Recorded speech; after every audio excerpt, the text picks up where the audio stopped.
Hey everybody, how you doing today? I feel like everybody has like one skill that they want to learn or would help them out if they learned or mastered to some capacity, and they just kind of avoid it. Like something that like nags at them, you know? Well, for me, that's lighting. The one thing I've always struggled with is lighting. So for today's video, I'm actually going to go over the lighting basics and explain some of the fundamental objectives of lighting. And then after that, I'm actually going to apply the skills and the tools that I explain into practice by doing an indoor lighting scene exercise. We'll take this indoor scene and go from this to this.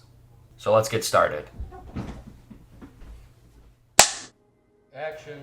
Alright guys, I'm going to be honest, there's a lot of content to cover here, so I'm going to try my best to move pretty quickly through this. The biggest misconception with lighting is that you need a lot of like expensive equipment to actually have a decently well looking lit scene. This is not true whatsoever. All you really need is an understanding of like the science and artistry behind lighting and the fundamental objectives of it as well. So actually, to get started, we're gonna go over the fundamental objectives. There are 5 fundamental objectives with lighting. The first thing that you're always trying to do with lighting is get a good exposure. This is just the satisfying of the technical needs of the scene. This means making sure that every detail, the visual details of the scene, are registered on your camera's image sensor.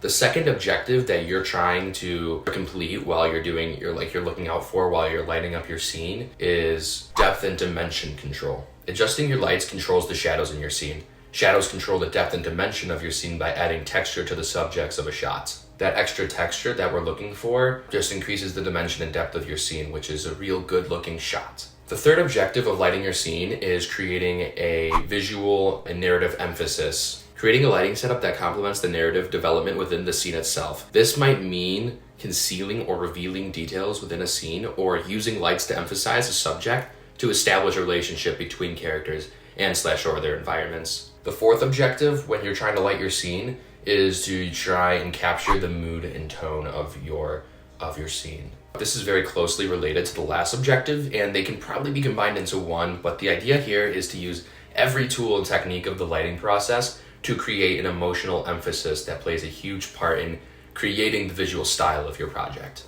And finally, the fifth objective of lighting your scene is to and this isn't really scene specific or independent, it's really for your whole project, and that is to maintain consistency. When you light your scene, you create a story with it, and that aesthetic that you develop when you light your scene is the aesthetic of your whole project in entirety. What you want to do, the fifth objective, is to maintain consistency between every single shot so that you have one overarching consistent visual aesthetic to your entire project, and that it isn't jumping around from different styles. Now that we've gone over the 5 objectives that we're trying to aim for when we're lighting our scene, let's actually go over the type of lights and setups that we'll be using in our indoor scene in today's demonstration.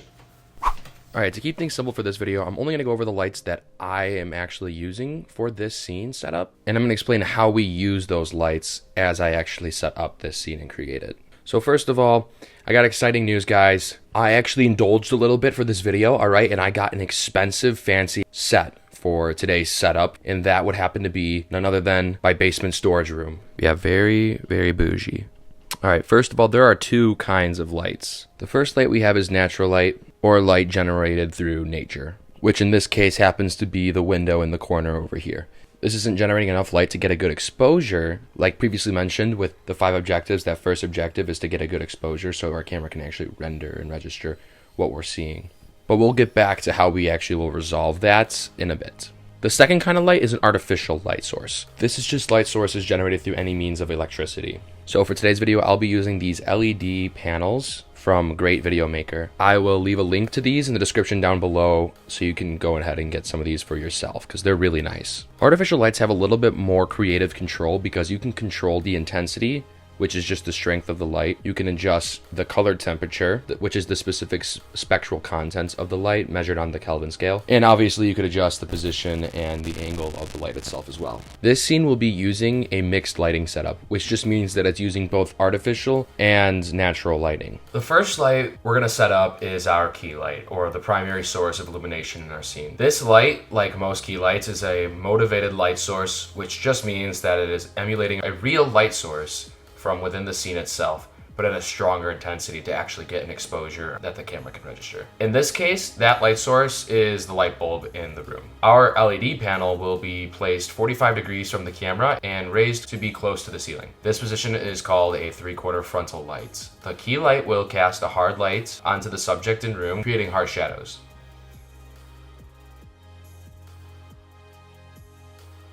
Those shadows create a sharp contrast, but we actually lose detail in them because they're too dark. This is when we would typically create a fill light to do exactly that, to fill in the shadows. But due to both a lack of lights, because I don't have enough light sources for that, and because of the mood and tone that I'm actually going for with this shot, I'm not going to be using any fill light. In this case, I'm going for a dark, sinister visual aesthetic because that's the only feeling you should get from a basement. Unless it's like one of those really cool man cave basements, really actually just for these like unfinished basements. But anyways, those shadows add to the dramatic eeriness of the scene. Our next light is the backlight, or pin light, which in this case is the light from the window. As I said, the natural lighting in this scene isn't enough to get exposure, so I'll use an artificial motivated light.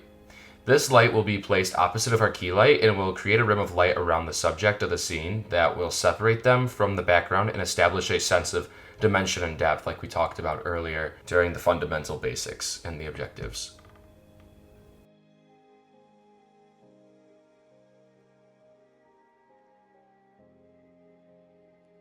While there are many more lights and different things that I can actually do with this scene, I'm actually out of lights. First of all. Second of all, what I have currently actually fits like the visual aesthetic that I'm going for with this scene.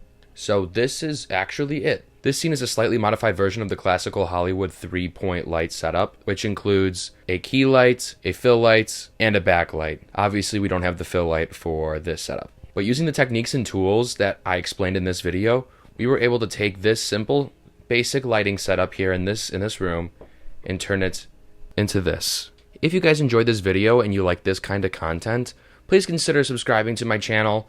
And at the very least, if you could leave a like or a comment down below and just let me know that this is the kind of content that you like and you want to see more of this, I'd really appreciate that.